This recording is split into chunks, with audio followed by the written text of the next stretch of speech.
So you're posting on Instagram, but nothing seems to be working. The engagement is low, the growth is slow, and honestly, it all feels like a guessing game. What if you could finally cut through the confusion and find a strategy that actually works? In this episode, I sit down with Instagram expert Jess Van Nuland, who started by growing her own account from 500 to 6,000 followers in just 5 months. She's breaking down her proven Instagram framework to help you actually grow your account and show up with clarity and confidence. So if you want to stop spinning your wheels and start winning on Instagram, this is the episode for you. Let's go. Hey everybody, welcome back to Making Varsity. My name is Brad, and today I'm here with Instagram expert Jess Van Nuland. Jess, thanks so much for joining us on the show. Oh, you're so welcome. I'm happy to be here. So Instagram's always changing, always evolving. Things are always different. Always, maybe people are swimming upstream fighting the algorithm. I know you even said and addressed this before. Some people feel like Instagram hates them, and so we want to help really business owners, entrepreneurs, anybody who's looking to level up their Instagram today, just some of your best tips and strategies. But before we do that, why don't you just give us a little bit of an origin story, your comic book number one, so to speak, of how you ended up in Instagram coaching and doing what you're doing today? Absolutely. I never in my wildest dreams thought that I would be what I'm doing today. So it's really cool how it all just kind of fell and the stars aligned. So I started in corporate life, and then I decided to be a stay-at-home mom when my son was born. Mm-hmm. And then I'm a workaholic. I know it. I admit it. Totally. That's just who I am. And I found things to do on the side and then fell into real estate. And then I was on a real estate team and they said, you can go ahead and take on the social. You're the youngest one. So I'm like, yes, I'll do it. I owned it. And then over the course of like 7 years, I figured out what worked and what didn't through my own trial and error. Mm-hmm. And then I went to this great event. It's in Vegas. It's called Forward. Neil Dingra puts it on every year. Mm-hmm. Sells out. It's insane. And I didn't know people didn't know how to do all this stuff. And so then I'm like, I can help a lot of people with things that I know how to do. Mm-hmm. And then I launched my business. I went all in, no looking back, and I'm here today. So when was that? When did you go all in on building the Instagram coaching business? January 2024. So I went to the July 2023 event. Okay. And then transitioned out of what I was doing at the time. And everyone's like, go for it. You do it. I was in full support. Yeah. And I just went for it. So you really, I mean, because I have a very similar trajectory when it comes to podcasting as well. Sounds like you spent a lot of time helping build other people's brands, grow other accounts, and then this step into building your own personal brand is relatively new. Is that fair to say? Yes, exactly. So, I mean, correct me if I'm wrong, 500 followers to 6,000 followers in how many months? 5 months? Yep. About that time. Yep. Right. So that was around the time, really 2024. So just over a year that's happened. I mean, we want to work backwards to some of that success because I'm sure you applied some of the same principles that you learned over the course of growing some of the real estate accounts. But when you look back over the past year, I mean, that's really significant growth, and that's fantastic. I mean, what was the result of that? I think it wasn't necessarily one viral thing, right? Like it was really steady growth. If you had to kind of point back to, the 2 or 3 things of what you've been doing consistently over the past year, what would those be? Being consistent and showing up is huge. Like, Okay. it's not just like, oh, I'm all in it. And then 1 month you go crazy and you have a great time doing it. And then you drop off for 2 months. It's like working out. You have to be consistent to see those results. And you have to show up so you're in the back of people's minds when you're growing your business and growing your following. Because if you're consistent when you're posting online, then people know subconsciously that you're going to be consistent helping them in what they need with whatever service or product that you're providing. So that on top of reading your analytics is huge. You want to make sure that you're reading your analytics so you know what's actually hitting and what's not. Mm-hmm. So those 3 things are really what's going to take you up, and away to grow your following and your business. Yeah, absolutely. I mean, so you talk a lot about really these 3 doors, kind of a 3 doors approach to helping grow, and you really call this, your social framework, so to speak. And I want to go through each of these doors because I think each of them, and there is a sequence to it.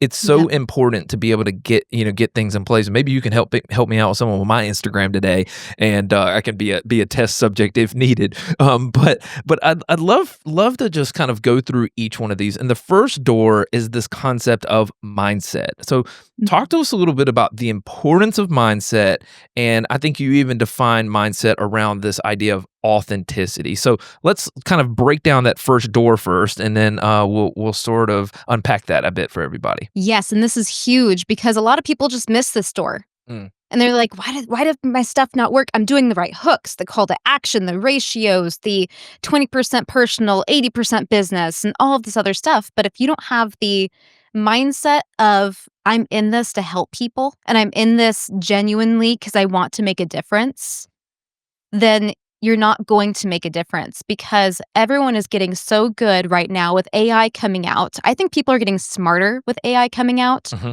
because they can really regulate what's real and what's not. Hmm. So when you don't have the mindset of like, I'm literally going to not gatekeep and overflow with information to help people the way I wish I was helped, Hmm. you're not actually going to win. Okay, this is good. Let's start here. Because you mentioned 20% personal, 80% business. There's Mhm. probably some people listening to this to where the way that they have historically used Instagram is to share photos with their family, their friends. They treat it more like Facebook, that type of thing. And there's this fear that, well, if I start posting business content, well, then what are my friends gonna think? Are they think I'm gonna be trying to be some kind of influencer, that type of thing? Maybe speak to that person who knows that they probably need to pivot their Instagram, but they're nervous to do that because of the judgment of the people that are close in their life. Well, I did the same thing. I went from personal account to a business account Hmm. because I knew those people would actually support me. And that's where people need to make that shift. Yeah. Like the people closest to you actually want to help you the most. Okay, so that's important because when I started pivoting because I'm in the middle of this, a rebrand, so to speak. I've been doing ministry content for 15 years and I'm completely pivoting to talking about marketing and business. It's a little bit of a rebrand. And I actually got the advice that I should start a new account. I was told I was like, hey, you're gonna. Somebody was like, you're gonna mess up your algorithm. You're gonna do da da da. And I'm like, I don't have that hunch. I felt like the people who were in my corner were gonna support me on the journey, and the people who didn't, maybe they just want like a photo or they want like a carousel or a video or whatever, and they'll move on. So what would you say to that? I mean, because I actually got the opposite advice, and I tend to agree with yours a bit more. Yeah. So going with this, like, this is where the overthinking comes in. Yeah. And then when the overthinking comes in, nothing happens. Hmm. So you might as well use the trajectory that you've already built and the connections you already built with people because you've already started a personal brand, whether you know it or not. Exactly. And so you're just building on the personal brand, but now you're adding a dynamic to it. Yeah. And people can choose if they want to encourage you in that or if they want to just say, I'll just follow you on Facebook and be your buddy. Or I'll just text you when we want to go get drinks or something. Yeah. Like, you don't want to just disregard what you've already built and you could just keep building on top of it. Yeah, and I think you're 100% right because one of the things that I've found that maybe you can speak to that I think can help a lot of people in their mindset is that you can get too obsessed with looking at the views and the likes or the comments, but there is a such thing as silent engagement to where I've been posting content for 4 or 5 months and I haven't heard from someone. And then I'll just get a message out of nowhere. Just got one today. Hey, bro, this guy I haven't talked to in 5 years. Hey, bro, love seeing what you're doing. Would love to catch up, just to see what you're up to, see if I can help. I'm like, wow, like that's kind of crazy. I didn't even know you were seeing any of that. I mean, do you walk some of your clients through some of that of like being able to identify some of that silent engagement? Oh, absolutely. Like, but the thing is, like, you almost don't want to even think about it. You just want to think about how much value you're pouring out Mm. because whether you know it or not, based on the stats, Yeah. people are receiving it. Yes. It's more important than just like the vanity that comes with it with the metrics. Yeah. So And you're going to build your business anyway. So how do you help people push through those roadblocks? Imposter syndrome, feeling lack of confidence, fear of judgment. What are kind of the 1 or 2 tips, mindset of how to break through some of that? So with imposter syndrome, the actual definition of imposter syndrome is people don't think they're enough when they actually have the credibility and the experience to be in that position they're in. Okay. That's actually the definition. Okay. So it's So imposter underestimating syndrome your is own expertise is what you're saying. exactly. You're thinking that you aren't good enough when the fact of the matter is you actually are. Okay. So breaking through that Yeah. is can you go through, I actually have a diagram that I use to help people and help myself on a regular basis break through it so I don't stagnate my business. Mm-hmm. Because it's you that becomes the roadblock when that happens. Yeah. So what you do is you write down your past, your credibility in one section, in one circle. You're like, okay, I have X amount of years in this. I've done this in the past. I've helped this many people. Awesome. Perfect. Next section, you write down your breakthrough moment of why you changed your life to do what you're doing right now. Mm. It takes a lot to change your life. Mm-hmm. And you did it already. Yeah. You have to have that fire moment. Okay. You also need to relight your fire. And then you have your mission statement of like, because of that fire moment and how much I've learned in the past, I'm on mission to do this. Okay. So when you break it down, you write it out, you're like, oh, I'm legit. I love that. I can do that. Yeah. So that was clearly a breakthrough moment for you. And then I know that that's one part of the framework with mindset as well is helping people define their why. I mean, why does that make such a big difference, defining your why? I don't know if that involves your target audience, who it is that you're trying to reach, but why is defining your why so important rather than just kind of throwing spaghetti at the wall, just trying to like work the algorithm or find something that pops? So there's a couple different aspects to this. So the why actually helps you give that clarity and confidence with what you're doing and what you're saying and your messaging. You're not trying to shoot 15 different targets. Yeah. You're like, this is who I'm helping and this is the transformation that I'm able to offer. Right. And it makes things a lot simpler and your head doesn't hurt when you try to create content. For sure. The spaghetti on the wall is actually when you experiment with what types of formats you want to try with social media. And you have to be okay with flops. Like you can look through my stuff and some of my stuff has royally flopped. Yeah. But some of my stuff has hundreds of thousands of 1 million views. Yeah. Yeah. But you have to be okay like doing the spaghetti on the wall. Like, does this visual hook work? Should I do it more as behind the scenes? Should I do it more as storytelling? You have to figure out what your audience, how they want it to like be presented to them so they can digest it properly. And I think part of that too is, like you said, I think it is a journey that every creator, regardless of the medium, whether it's YouTube, podcasting, Instagram, it takes a while to settle into that authentic voice, whatever that is. Yeah. I know it took me a long time as a co-host of a podcast, learning how to pull the best out of my leader and learning how to be comfortable in front of a light, a microphone, a camera, whatever it is. And how important do you feel like reps, just repetition in general, getting into the regular flow? How important is that to the overall success? Oh, it's the core of your success is getting the reps. So because it is twofold. You get used to being on camera and then you eventually have this natural breakthrough because I can work with people, but it takes the reps to get to this breakthrough moment of it doesn't matter how you look. It doesn't matter. Like, I think I sound like Minnie Mouse when I talk. So it doesn't matter how you think you sound. The whole point of it is getting value out in the world to help people. And so you have to go through that process through reps and you're going to get there and have that mind shift. And so that's a huge part of reps. And also you have to get the data for the different reps that you get in from the platform, regardless if it's Instagram or if it's YouTube or TikTok. Right. And I think once you get those reps in place and you get more comfortable being in front of the camera, you get more comfortable putting out content, you know, after a while, even the ones that are successful and they pop and they move on, you're already thinking about the next thing. You almost can't, you know, harbor too much on even on the success.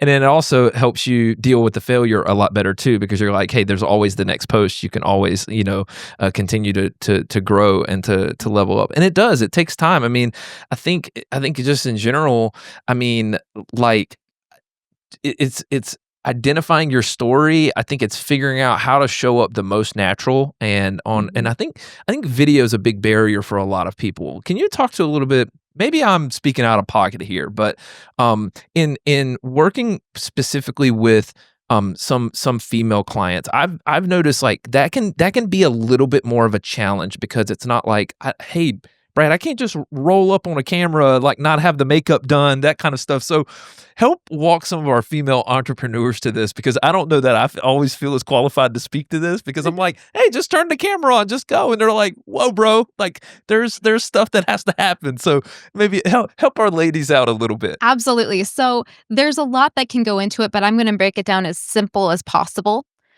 When you're showing up for your clients, you're not as worried about exact hair placement.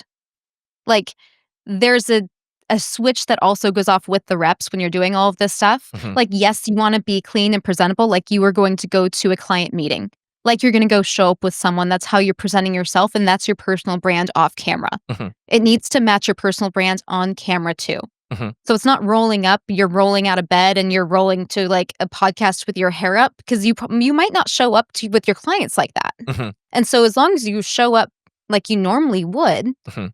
like, you've already started your personal brand, you're just showing it online now, Right. and to be confident in that. And you can also get really nitpicky where you're like, "I know this is my best angle where I show up the most confident in myself." Mhm. And you can show people, like, "I like this, and light like this, and I'm going to present myself better because I know how I look." Yeah. So there's a couple different aspects where the reps come and you're like, "Oh, nope, that needs to move, like, a little that way," and then you're good, and then you can rock and roll. So where's the line though between, okay, this is done, right? We're making progress, we're being consistent, to perfectionism? Because I think, male or female, that can Mhm. definitely be oh, I kind of stumbled over that word, or oh, I feel like I didn't, quite nail that point. I mean, where's the line where maybe we're over indexing too much on the perfectionism side? The line is where you don't hit post, Okay.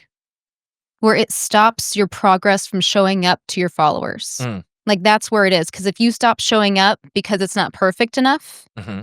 you're already losing your following. Yeah. So, stumbling over a couple words, like, one, it actually shows that you're not AI talking, Hmm. Hmm. which is almost an advantage Sure. when you do a little stutter. Yeah. Like, I do text or, like, messages on Instagram, Hmm. and I do an accidental typo. I have these silly they're long nails, they're hard to type with, Hmm. and I'm, like, doing all the things, and I have a typo. I'm like, "Well, now you know I'm not AI. This is actually me." So, like, Absolutely. and people love it. Like, it builds those different connections, so imperfections is actually perfect content. Yeah, 100%. I mean, I would even say it's probably the same way with caption writing. I mean, there was a long time where, I mean, of course, you can have ChatGPT put together captions based off transcripts or whatever, but then if you don't take the line breaks out and the random emojis and things like that, it's clear AI spit this out. And I've found that, man, when I just sit down, when I just take the extra minute and a half and just punch out my thoughts on whatever that piece of content is in that moment, like that's really me. That's really me behind it, and it just tends to get so much more engagement when you do it that way rather than overthinking it. I think that's a big thing, just overthinking in general. I tend to be a little bit more of a perfectionist. Mm.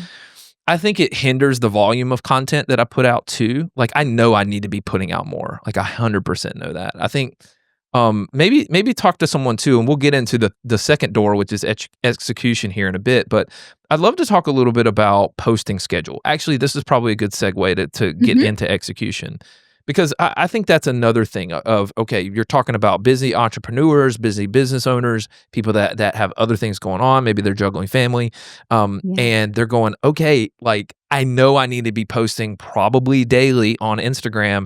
How in the world do I even make time for that? I mean, so as you're kind of, and if we missed anything on mindset, we can always go back to it. But I mean, how do you kind of walk people through just I guess, the posting schedule? How do we get consistent? You have to be intentional. And I think that, like, I'm gonna be a little bit dramatic here, but I think it needs to hit home that if you're not posting on any type of platform and not making time for it, you're not gonna have a business in 5 years. Okay. Because the people that like, they're showing up and they're visual in front of their target audience, which is most likely yours, Hmm. and they're gonna buy from them. Right. Because once 1 month turns into 3 months, turns into 2 years, turns into 5 years. And you wish you would've started 5 years ago. They may have been one step ahead of you 5 years ago, but over time, that's exponential, and then the gap is too big. Is that what you're saying? Exactly. Yeah. Yes. Yeah. And so doing a schedule, like, with that in mind, like, being like, "Okay, I need to start posting." Yeah. It's gonna start out cringy, and that's okay. Like, being okay with that first. Yeah. However, as those reps go in, you can dedicate 3 posts a week. Yeah. Like, just get 3 posts. Like, don't say, "I'm gonna get 3 out a day," Yeah. if you're not gonna do it, because then you're already gonna mark that as a failure, and you're just Sure. not gonna be It- motivated to go. Is that where you start people? Hey, from scratch, if you're starting from zero, start with 3 posts a week. Is that what you're talking about? It depends on how serious they are about it. Yeah. With my clients that are like, "I just need to make some time, I wanna kinda grow," I'm gonna say 2 to 3 times a week. Yeah. However, when they ask me how I grew in that short time span, I'm gonna say I posted 3 times a day Yeah. Yeah. to get those analytics because I got more data back, so I knew where to go. Yeah. And it is. I mean, it's a volume game. I mean, gosh, I saw this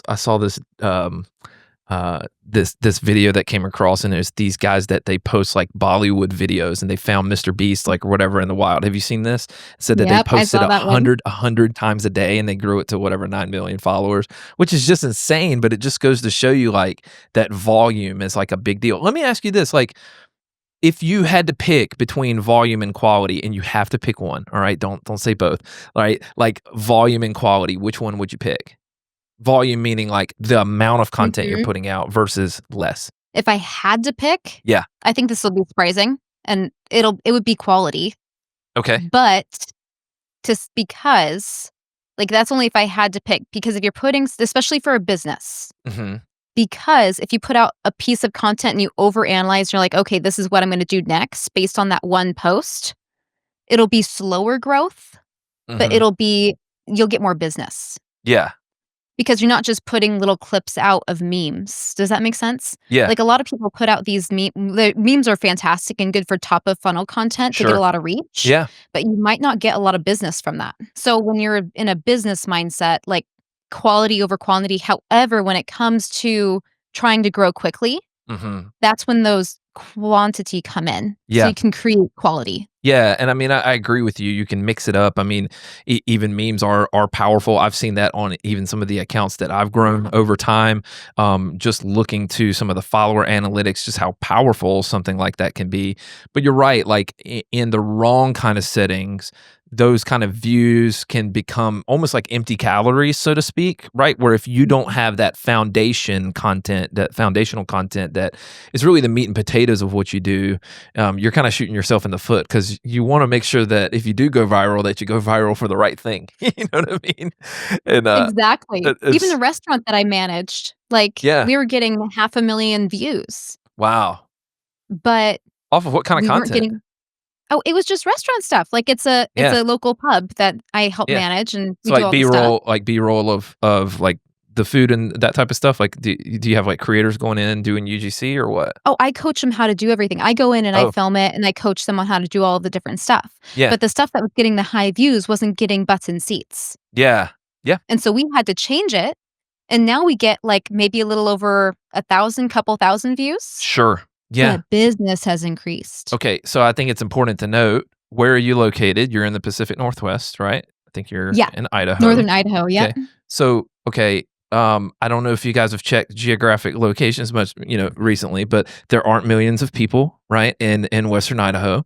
And this is so important what Jess is saying here, because I think a lot of business owners, we talked a little bit about this on Bree's episode, but this whole idea, this concept, especially for a local service business or a local restaurant, we want to go viral. Well, viral for what? If you're trying to, fill tables and fill seats at in a particular restaurant, maybe a mid-sized city, going viral where someone in, Washington, D.C. is seeing that video, that's not going to drive sales for you, right? And so there's this balance. I mean, have you had some of those conversations with business owners as you're talking about helping them produce Instagram content, reframing their mindset of success around that? Oh, 100%.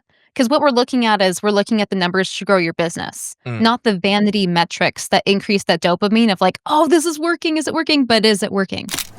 What if I told you that your voice could be the most powerful asset in your business? And what better way to use your voice than starting a podcast? In fact, a comprehensive podcast strategy could be the missing link in your business's marketing mix. But how do you get started and how do you make sure that it actually works? That's where my team at Made by Varsity can help. Made by Varsity is a full-service podcast agency that helps brands and entrepreneurs establish trust, build connections, and grow their business. So whether you need coaching and consulting to get set up, or you need turnkey solutions to manage and market your show from week to week, we've got you covered. Just head over to madebyvarsity.com and book a call with me today. All right, back to the episode. Okay, I want to talk a little bit about the Instagram bio because this, and not just the bio, but the name. And I want you to walk us through the tactics of this, because this one change that I made on my Instagram has seen the biggest difference, especially as I'm making this pivot in my career, of literally just changing my name to not just Brad Chandler, but if you go to my Instagram, it says Brad Chandler, podcast coach for leaders and business owners, right? And of course, that's leaning into what you would call SEO, search engine optimization, which Instagram has a search function as well.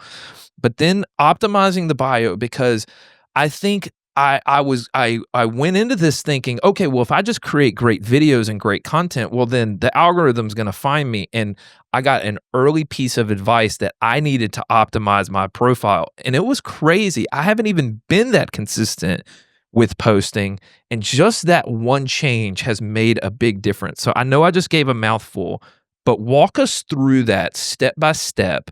Optimizing that bio. Why is that so critical? Because I've seen it. Yeah, while you were talking, I was just looking up your profile just because I wanted to refresh a little bit. Which, by the way, if you look at my profile picture, I totally stole the way that Jess did hers. There's this like colored background offset with the outline of the head that pops up just a little above that color. If you look at Jess's Instagram and you look at, I totally ripped it from you because I just like the way it stands out. And so anyway, that's just part of it. So you're welcome. I love that. Yeah. And if anyone wants to know, it's called Photo Room and it's free. Yeah. I've just made mine in Canva, but yeah. Oh yeah, you can do Canva too, but Photo Room is super fast, and that's another way to do it, and it's totally free. But make sure to save it to your camera before you X out, because it'll delete everything you just worked on, and you might cry a few tears. What makes a photo stand out on Instagram? Because that's the first thing that most people see, right? So what are the necessary things in a great Instagram photo that it's going to be great for your business, so to speak? Yes, you want to make sure you can see your face, so people can connect with you. Like clearly see your face. And then you want it to pop, especially when you're small and you want to grow. So you want to have that background poppage. And that's really cool because you even made yours black and white, your face black and white. And then it made it even pop even more and it looks really different. And what's really, really cool is when you're looking through your stuff and you're just cruising on Instagram and then you connect with someone, the power behind how your picture pops out is huge. On Instagram stories, you mean? On Instagram stories, or because you don't see like your profile picture, you do it a tiny bit when it's on the reels. They just added that, by the way. But like if it's just very casual, you look at the very top, the person with the brightest stuff is going to pop out. Yeah, absolutely. I mean, and I switched that too because before my profile, this was another piece of advice. You mentioned the face. And that the face should actually be about 80% of it. Before, what I was doing was just taking my headshot that I'd gotten for the church I was working for at the time, where usually a headshot is chest up, right? But in Instagram, the face is very small, and so it's like getting more zoomed in than maybe you feel more comfortable with, and so filling up more of the square footage, I guess, with my big old head, you know what I mean? And of course the headphones, got me looking like, I don't know, Timmy from South Park, but so there's that. Oh my God. But I don't think that. I don't, but like you clearly love what you do. Yeah. And you see it from your Instagram profile. And the whole point of that is like, even watch the difference here. Like if I'm backing up, do you see the distance it creates? Right. Yeah. But if I'm sitting up with a profile picture of like, this is my face. Yeah, absolutely. It shows confidence and it shows like, I want to connect with you. Yeah. 100%. Yeah, and I think, figuring that out, and again, the crazy part about it is that's not even like a professional headshot for mine. Like I think it was actually just a selfie that like I sent a friend of mine or whatever at my desk, and then again just kind of cleaned it up black and white, and there's that. So okay, so that's the profile picture. I think we pretty much well covered that. Now, as we were talking about before, let's talk a little bit about the SEO, specifically the name, because I don't think a lot of people realize this hack, right? Putting your niche, your category alongside of your name. Can you speak to a little bit of that? Oh, absolutely. So Instagram's whole game is to connect people with like-minded interests. Mhm, They want to do that so that more people show up on Instagram together. It brings more people onto the platform. mhm, So if a lot of people are interested, for example, in podcasting coaches mhm, and they're business owners, mhm, your name just connected them with those people. mhm. It's literally the easiest, most powerful thing that you can do to connect with the people that you want to help serve. Right. Because people may not know who Brad Chandler is, but they're looking for that particular interest graph, and because of that, now my name is being associated next to that. And then all of your reels pop up too. Yeah, so how does that work? I mean, okay, say somebody changes theirs. So, for example, I work with someone who is a fractional CFO, so she does accounting, bookkeeping work. We've been going back and forth about what we should kind of what should be the niche there, right? But kind of Mm. her background, 20 years as a CFO, and so if we were to optimize her profile, she does a lot of like talking head educational content, where she breaks down some different financial strategies for small business owners. So if we were kind of to do something, because I don't know that many people are searching fractional CFO either. That's pretty niche, but maybe they are. I don't know. Like if we were to optimize something like that, like what would be the strategy there? Ooh, let's dive into this. This is going to be a cool in the midst working on it. So Yeah. fractional CFO. Yeah, so a fractional CFO essentially is somebody who, okay, so say there's a small business where they're not quite at the level where they can hire someone that's a full-time financial strategist. So what they would do is they would outsource some of that financial strategy to somebody that has CFO background, but they do it fractionally. In other words, it's like an agency, very similar to like a social media agency. Rather than hiring someone full-time to do social media in-house, you're outsourcing that piece of the business. The same thing with the financials, whether it's outsourcing bookkeeping, outsourcing accounting. And then the whole idea is that that agency or that group grows with you as your business grows, and then they kind of help you make those high levels decisions. So it's not just CPA work, it's really looking at things like the health of the business, CFO, what the things that a typical CFO would do, a chief financial officer. That's really cool. I think a lot of businesses need that, by the way. Just a side note there. Sure. That's a huge need. There's a lot of startups that are happening right now. Yeah. And yeah, there's a lot of need with what she's doing. So I'm excited to hear she's doing that, first of all. Yeah. Second of all, it just sounds like she's the person that helps with cash flow. Everyone needs cash flow. Hmm. Yeah. Yep. And so she's the one that helps generate these different systems and structures Hmm. to create cash flow for a business. That's what businesses want right now. Yep. That's a big piece of it. Hmm. I mean, that's like the base of it. So they have more tools, which is the Hmm. money, Yep. to invest into other areas to make their products better or expand. So would it be first name, last name, cash flow, something? Cash flow queen. Ooh. I would go with that. Like, own it. She is a First name, strong last woman. name, cash flow queen. Oof. Boy, Talk about that mic drop. I like that. I like that. I'm picturing who it is right now, and I'm like, I wonder if I can get her to that. So that's fantastic. Yeah. Let's meet afterward. I'll meet with her. With No, you. that's That so would be good. super That's so fun. good. Cash flow queen. I like that. Yeah. Yeah. And I mean, and that's a perfect example. And okay, so here was one of the things I was nervous about. I don't want to limit myself. I do more than cash flow. I do more than podcasting. I do marketing. I do whatever. I want to reach everybody. Okay. Talk a little bit about the importance of niching down when it comes to Instagram, because again, it is a bit counterintuitive, especially if you do a variety of different things. So there was something that I heard early on, and I can't remember who said it because I want to give them the right credit for it, but it stuck with me. If you reach everyone, you reach no one. And that stuck with me because if your message is not clear, it's not even clear with what you know you're doing. You're like, "Oh, I can please everyone." It's the people pleaser mentality that I struggle with because I'm just like, "Oh, I could do so many things." But should you? Mm, And people will ask if they see that you're good enough in this 1 or 2 things that you do in your niche, right. people are gonna reach out and like, "Oh, wait, can you do this?" Mhm. Mhm. And like, "Maybe. Let's explore it." Yeah, And then you go from there. Like, people you're gonna pique interest when you're clear on what you're doing and who you are. absolutely. I mean, I think it even speaks a little bit to I know your brand is so big on confidence and clarity. And I Mhm. found when I just decided, okay, I'm going to go all in on the podcast coaching, really position myself in that way, even though my agency does some other things.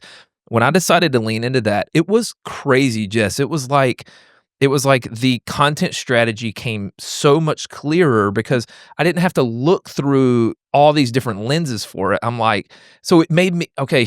It made me see memes different ways. So if I'm scrolling and Mhm. I've got a few saved right now where I'm like, at the right time, I'm going to pull the trigger on that because I'm not Mhm. thinking about marketing as a whole. I'm thinking more about podcasting. I'm like, okay, it almost made that content plan come in to a lot more focus. Does that make sense? Oh, yeah, because when you're clear on your niche, then it's so much easier to create content. It's You fo don't have 500 things. right, and the right people find you. Yes. Right, and I think that's everything, and you're right, and it becomes this tip of the spear once you do build the community, then like you said, that's when you can get into the experimentation of going, "Oh, well, actually, I can do this over here, and I can help with Mhm. a branding framework or what have you." So, that's good. Okay, let's talk a little bit about the bio. Okay, so we've talked about the profile picture. Okay, we've got the name, optimizing the name, cash flow queen. Let's go. Somebody's going to take that before. I got I to know. make sure to get her get that done before this episode comes out. So it's already taken. Can't use it. All right, financial strategists out there, I see you. I'm watching you. All right. So, but talk a little bit about how do we maximize that? I believe it's 150 characters somewhere in that ballpark. How do we maximize that Instagram bio? Because I'm sure there's lots of people that still have their wakeboarding hobby or something of that nature on there. And so how do we how do we maximize everything that's in that Instagram bio, that real estate that we have? Super good question. So, you don't wanna use the 150 characters. Oh, okay. You don't want to that's really valuable real estate. You know you need to make it shorter when you have to click see more Oh, okay. Okay. because you don't want people to work to see what you do. You want it to make it as clear and easy for people to digest as possible. Okay. And so when you make your stuff, you wanna make sure it fits on those 2 lines, 2 or 3 lines before you do the see more. But you wanna have your mission, like what you do specifically to that specific niche Mhm. and credibility. And then I've even stopped doing let's chat because it adds just that cheesiness of like salesy, ugh. Like Yeah. it gives a bad vibe of like, I just tell me things. Like I don't want to buy everything right away. Like it's almost deterring people at this point. But Right. you have that link available. Uh-huh. You're just like, and oh wait, she has a Calendly? So but I some type of call to action you would say is key in there, but it's just all but in how you having it word as it. a link. Got it. I got you. Because So if people want to work with you, they're already looking. got it. Okay, that makes sense. That's really interesting. So not using the whole 150 characters. Okay, go back to mine. Mm-mm. Let's do a case study, all right? Cuz I've always heard um very similar to yours. You've got your one-liner, which I've always been told, and correct me if I'm wrong, I help X do Y by Z, right? So I help this person do this by this. So it's a little bit of that. Here's my target audience. Here's the goal I'm trying to help them achieve. Here's kind of the process and plan that I do that. The second line I've always heard, and you see this in mine, is like an authority statement. So this might be an award or something that you want. I think mine on there right now is I helped a recent client crack the top 10 in their particular podcast category upon launch, right? So that was a big kind of win for 2025. So I'm Mhm. leveraging that right now, you know. And then the third one is the call to action. So if you were to look at mine right now, and we might kind of put up my Instagram bio here, maybe if just from some changes. What would you say, or maybe like one or two tweaks that should happen that would make that better? I think that for your first line, Mhm. making that sound a little bit more conversational. Okay. Because it does sound like X, Y equals Z. Okay. So if you're able to say like, I crack the code for entrepreneurs to build their brand on podcasts or something like that. Mhm. Like that sounds more like something you would say like in a conversation. Right. So So if you're able to my like, the grandson of a tobacco farmer is not like coming through in that particular statement right now, is what you're saying. no, but we can make that. We can do that. For sure. No. For sure. So I think like just because when you're able to, if you can make it conversational Mhm. and clear with your mission with who you're serving Mhm. and what you're doing for them, Mhm. like that's it. Like I Mhm. think the led my team to number 9 on podcast, that sounds awesome. Mhm. Yeah. And I wanted to be But clear with that too, because it really was a team effort, in yeah. regards to that particular project. So I wrestled over the language for that one, and that's ultimately what I landed on. So Oh, I love that transparency. yeah, Like that line means it's transparent. Like you're not owning the whole thing. You Mm. had a whole team backing you up on this. sure, yep, And that's awesome. Yeah. The first line I would try to make a little bit more conversational, yeah, but yeah, then I do like that you have a new podcast that drops March 4th. But do you have podcasts that drop like yeah. Oh, does it every still say day? that right now? Yeah. I need to edit that. What is this? It's almost June. Holy cow! So, We're fixing it. yeah, we gotta fix that. Oh my gosh! All right, so cool. Yeah, no, I should do that call to action. Yeah, I think right now probably where I want to drive people to is to the podcast for now. And so okay, yeah, we'll definitely have to fix that. So, do you push against the I help X do Y by Z framework? Is Ye there another formula that you would say like? How do you make it conversational then? I think that also comes with reps. I change my bio every 6 months. Okay. Yeah. Like, because my personal brand is changing, I'm growing. If Mhm. I'm not growing every 6 months, something's wrong. Yeah. Yeah. So, there's a lot of fluidity that happens with the bio, like, you don't keep it there for 10 years. Sure. Sure. If you look at the big brands like Adidas and Nike, they haven't stayed the same in 10 years. Yeah, Their exactly. brand design has changed Mhm. drastically. Yeah. So what about the category? I know sometimes there is a debate between creator account, professional account. How do you choose if you don't know there's three Mhm. different types of accounts you can have. One's just a personal, or you're not monetizing it in any way or using it for business purposes. Then there's a creator versus a professional account. So what would you say, like, how do you pick between those two when it comes to optimizing your Instagram? Do you even show that category? Because I know some people have the category at the top. I know some Instagram coaches say you should remove that altogether. So what would you say is the best practice for that? So to go back to picking, Yeah. I would say there is no choice, you need to have creator. Okay. Like, Okay. there's no option, just to do I- creator to get the most reach. If you're a personal brand, what about if you're a service-based business? Same thing. So even if you're, I don't know, like a plumber and you're doing educational content, so still creator account? Oh, 100%. Like, Well, you're still doing educational content, but you're still a personal brand. well, no, but what if it's like the company's Instagram account? You're still gonna limit your reach if you do like, creator is the way that you get the most reach, period. Okay. Okay. Yeah. So there's no question on that, just Don't do even creator. creator. Okay. And is that because of the analytics and the things available to you to grow it, or what is that? Yes. Okay. Yes. So there's more permissions and there's also more audio too. Oh, okay. So it's not quite as, like, limited. Mm. You actually can create. That's why it's creator. You get to actually have the full-blown stuff to create what you wanna create and reach the people you wanna reach. Got you. Does it limit you on ads in any way, shape, or form? I've never seen it on any of my accounts Mhm. limit ads. Nope. Yeah. Okay. Got But it. you have to go into Business Meta Suite for ads. Yeah. Of course. Yep. Yes. That makes sense. Not on your phone. Yeah. Don't do it on your Don't. iPhone. Yeah. It'll Okay. charge you This is big. 30%. This is big. This is big. A lot of people don't realize this. All right. Say you have a post, it over indexes. Instagram's going to push a notification to you that says, "Hey, do you want to boost this reel? Do you want it to grow?" Your advice: do not do that. Why, Jess? It will charge if it's an iPhone, it will charge you 30% more than what you accounted on spending. 30%, everybody. That's like the Discover MasterCard Visa ripoff of social media ads. Okay. All right. No. What should you do instead? Just go on your computer.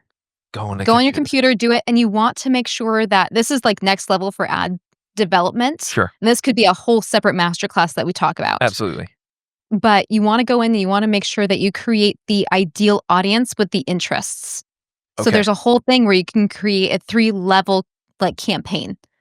Okay. And so with the first one, you want to make sure you actually specify your exact target audience for the highest ROI on your computer. So you're talking about in ads. You're not talking about for the Yes. profile as a whole. I got you. I'm talking about ads.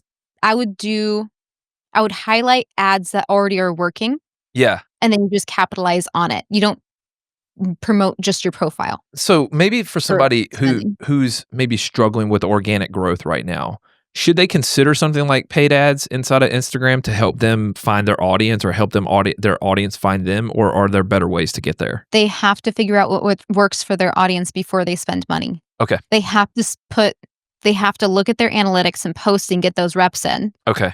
to see what works and what doesn't. Yep. Because then you're just putting money down the drain. Yeah. Yeah, 100%. I mean, it's and I think that's a big thing. Sometimes people go in blind, running ads, and they go, "Oh, well, ads didn't work for me." And it's like, no, you have to. It's a language. It is definitely something that you learn over time. Man, if you can crack that code, it is extremely powerful. When you're able to get there. But that's some of the deeper strategy. So we've talked a little bit about mindset.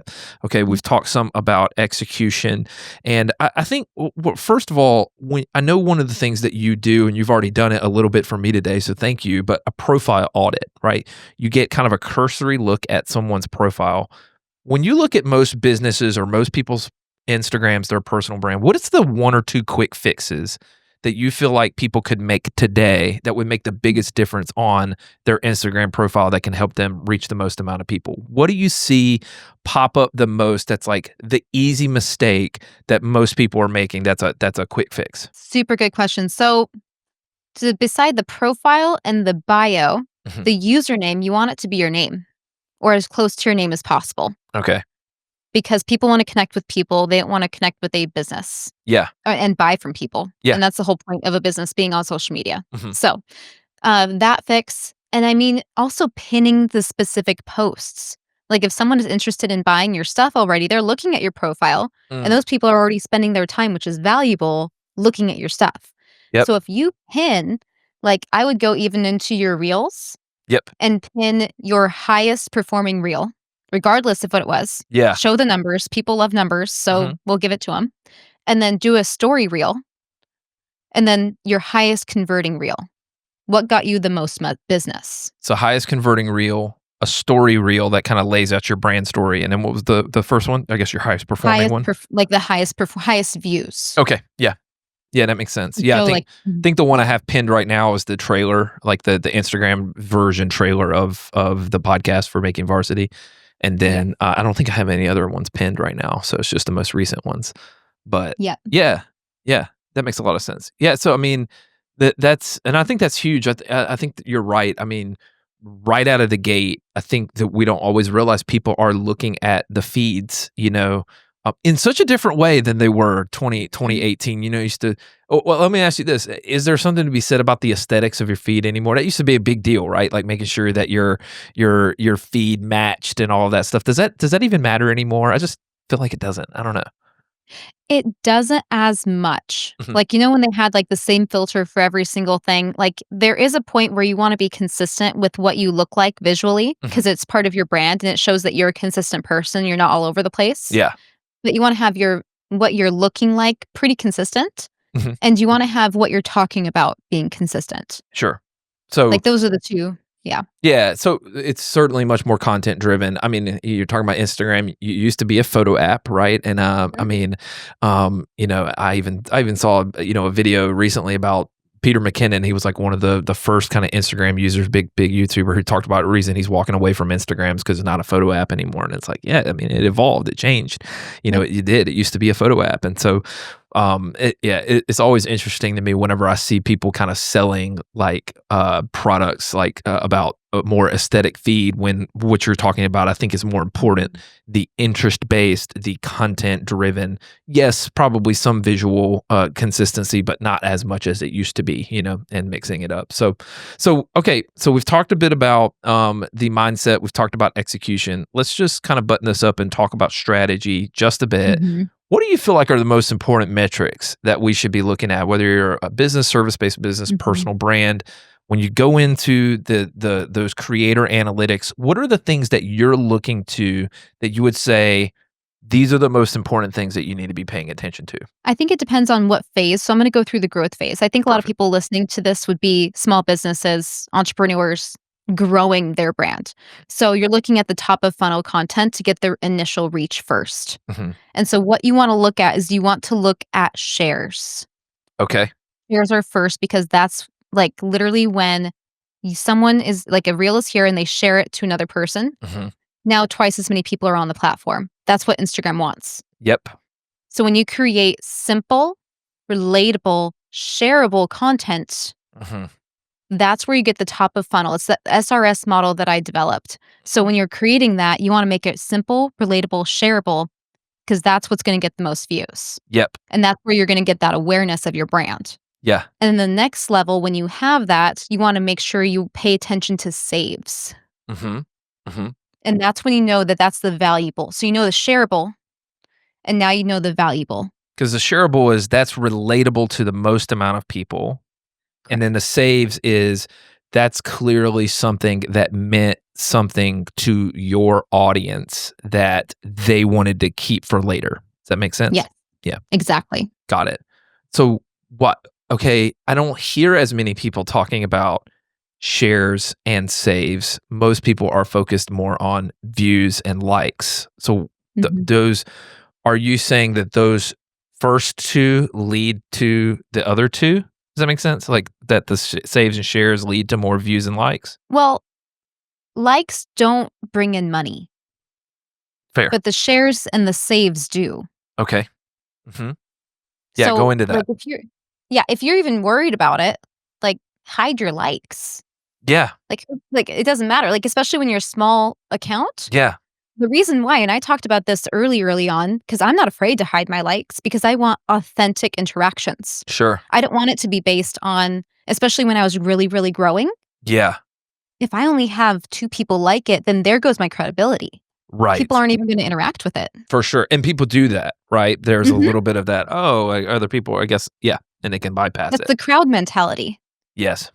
However, when you have 80 plus likes on something, Mhm. then you reveal the likes Mhm. and it builds your authenticity and credibility. And then you ride the second wave of having that reel grow. Yeah, 100%. I mean, I think it's one of the things that, and tell me if this makes sense or not. One of the metrics that has always fascinated me the most is followers gained by the reel. So you can actually go in and look Mhm. at a particular reel that maybe over indexes, and then you can see the amount of people who decided to follow you as a basis from that reel. Is that an important metric that we should be looking at? That's the one that's always fascinated me. Oh, absolutely. And the biggest thing that I would pay attention to with that is one, the topic that you're talking on, Mhm. and two, how you present it on that topic on that super high converting reel. So that's what you mean by the converting. So not just monetarily, but also that okay, they've now decided to follow and engage with your account. Because it is hard to get followers right now.